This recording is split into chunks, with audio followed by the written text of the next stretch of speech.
Is it the disability inclusive toilets? Yes. Wanafanya education assessments. About that one. So tunawaandikisha.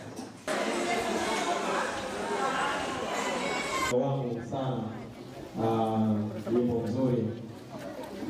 Twende naye tupata pale kwa kuweka picha.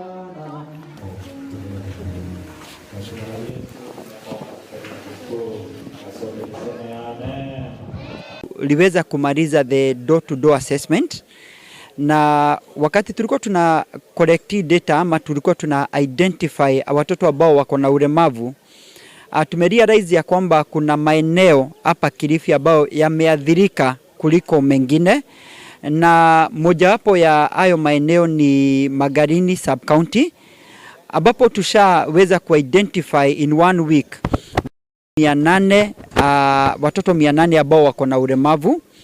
Lakini shida kuu ni ya kwamba majority ya our facilities in Kilifi County, ambao hayo ndio yalikuwa lengo letu ya siku ya leo, ni kuangalia vile tunaweza saidia ama tufanye kazi pamoja na county kuhakikisha ya kwamba mtoto yeyote ambaye ako na ulemavu atapata ule usaidizi. Tutajaribu kuangalia hata kama ni kuwapangia kitu special wale watoto ambao ni walemavu, hata ile rasilimali kidogo ambao tunapata kama ward tukaweze kuhakikisha kwamba tunaweka kipaumbele.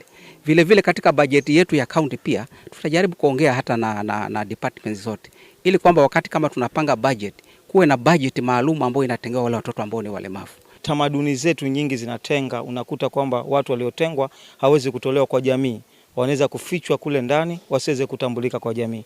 Na hii Action Foundation imepartner na Kilifi County kuona kwamba jinsi gani tunaweza kufanya advocacy kwa watu wetu ili waweze tambua umuhimu wa kwamba wale jamii waliofichwa pale ndani ama wale ndugu zetu, watoto wetu, jamii yetu ambao ina ulemavu imeweza kuletwa katika meza moja na jamii. Hata yule mtu ambaye ana changamoto yoyote ile ya ulemavu anaweza kufanya kazi, bora apate zile hatua za kumsaidia ili akaweze kujimudu.